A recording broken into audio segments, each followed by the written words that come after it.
Hey, today I'm going to talk to you a little bit about body position and how it helps us to be able to stay balanced on our horse, feel our horse underneath us, and be able to be in a position to help him if he gets out of position.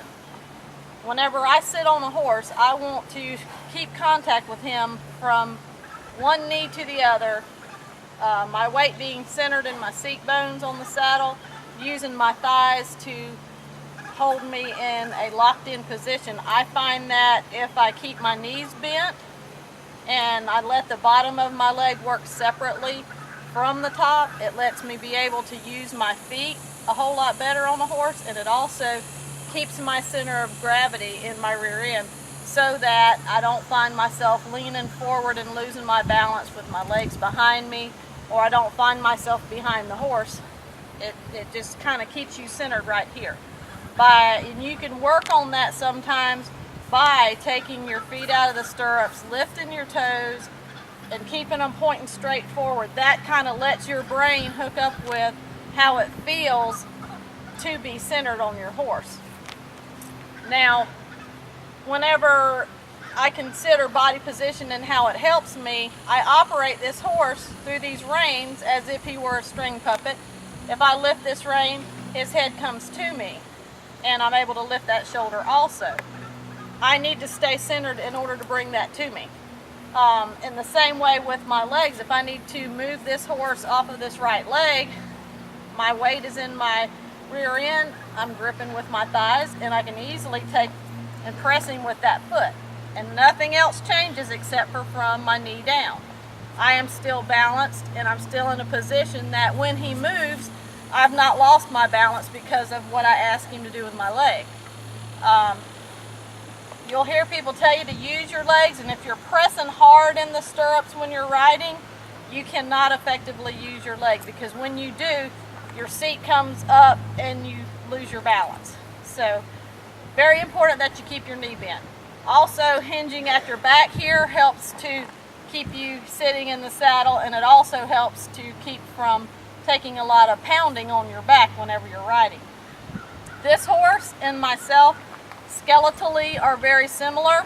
If you look that up, you'll see that our bones are pretty much the same.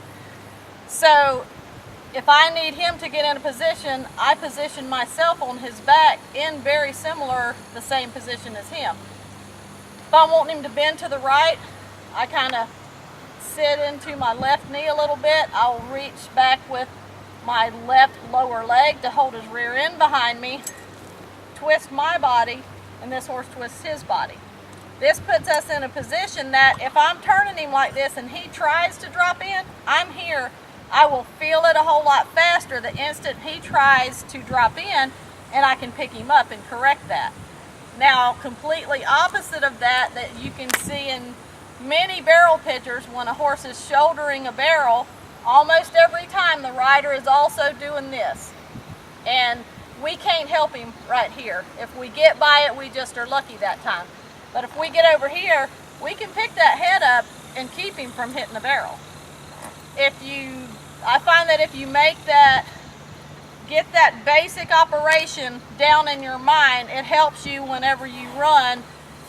Number one, to be able to recognize a bad step before it actually happens, and number two, to be in a position to help them if they get in a bad step. Okay, also important to your body position is relaxing the top of your body. Many times I will see a rider trying to do stuff with the front end of their horse, trying to guide him, break him at the pole, bend him, lift him off of a barrel, and they'll be really stiff because they're thinking so hard about what they're trying to get the horse to do. Whenever you get stiff, you make this whole thing into one unit, rather than if you relax. If you can make yourself relax at the shoulders, use your hands from your elbow forward, you're able to feel your horse. Completely day and night difference in feeling your horse with a relaxed upper body and your horse with yourself stiff. If you want your horse to relax and just softly fold around when you ask him to, then you need to relax the top of your body. If you're stiff and bracy, your horse will be stiff and bracy. And just a word of encouragement, using the top part of your body and learning to relax, you'll have to remind yourself several times a day whenever you ride, and you can normally check and think, am I relaxed in my upper body? And always just relax those shoulders whenever you do that, because it's a bad habit that most people have just because of concentrating too hard on what you're trying to make your horse do. If you want to bend left and right like this, we want our horse to bend left and right. If you will, don't be so tight up here. If you'll let your hand come back, your horse opens up his front end. When we turn him around a barrel, we want him to reach with his front end. So if we open ours up, then it's a whole lot easier for him to reach and follow it, rather than doing this and trying to pull him around it.